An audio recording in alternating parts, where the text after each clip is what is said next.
Orientale, nous appelons aujourd'hui la Grande Orientale, est composée de la Chopo, de Bas-Uélé, de Haut-Uélé et de l'Ituri.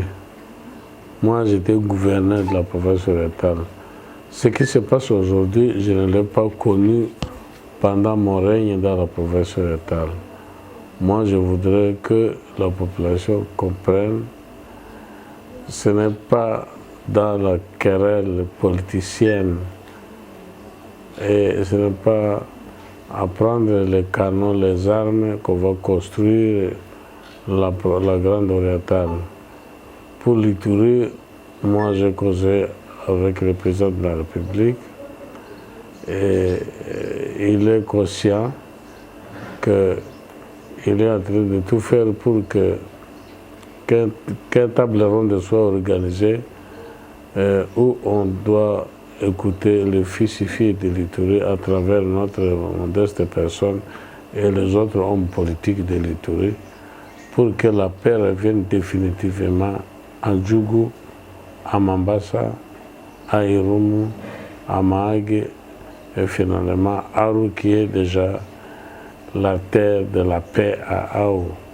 Nous ne voulons pas qu'on puisse prendre les armes pour tirer sur nos frères de l'Ituri.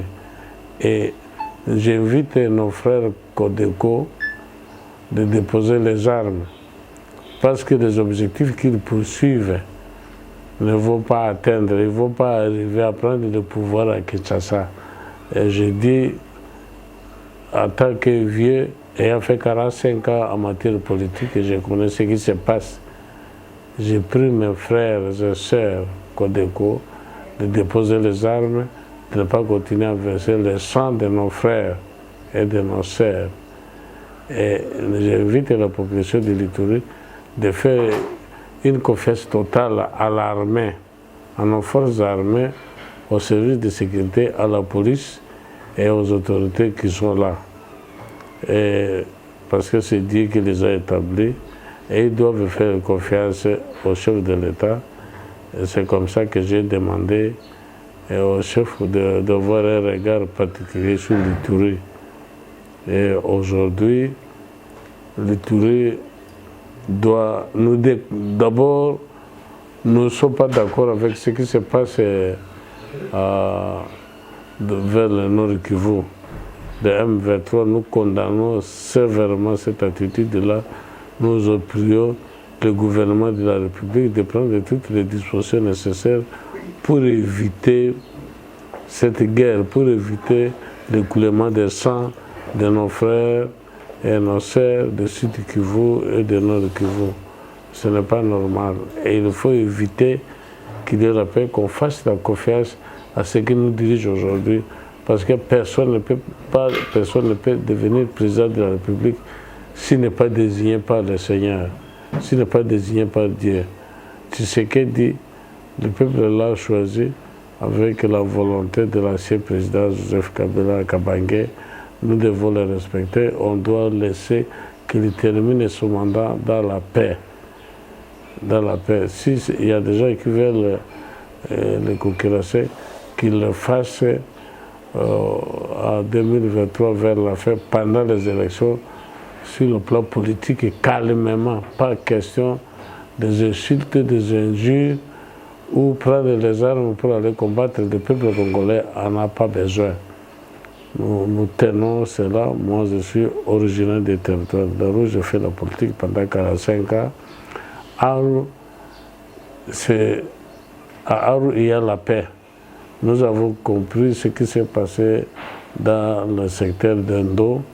Je crois que toutes les dispositions sont en train d'être prises pour que les gens qui se sont infiltrés là-bas, qui ont versé le sang de nos frères et nos sœurs d'Aru dans le secteur d'Endo, soient en train de fuir. On est en train de le faire chasser. J'invite la population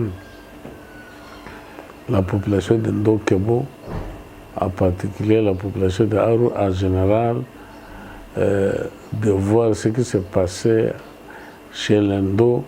C'est un élément qui est passé Malheureusement, les gens sont morts, mais on est en train de pourchasser les gens qui ont posé cet acte-là. Mais nous devons avoir confiance au gouvernement de la République, au président de la République. Il doit terminer son mandat à temps. Il doit créer les conditions de paix, de l'économie, de social, du peuple congolais en général. Et il doit tourner les yeux à la province orientale. Parce que maintenant, là, j'ai le franc-parler. Nous n'avons pas un Premier ministre, nous n'avons pas un vice-premier ministre, nous n'avons pas le ministre d'État, nous n'avons pas le ministre dans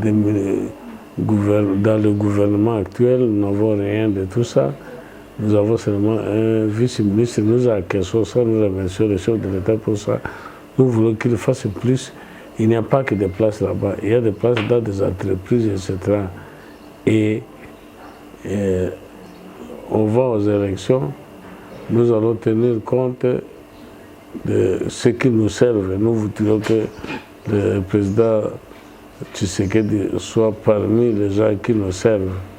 Nous pensons qu'il a écouté ce que nous avons dit. Nous allons continuer à le dire haut et fort.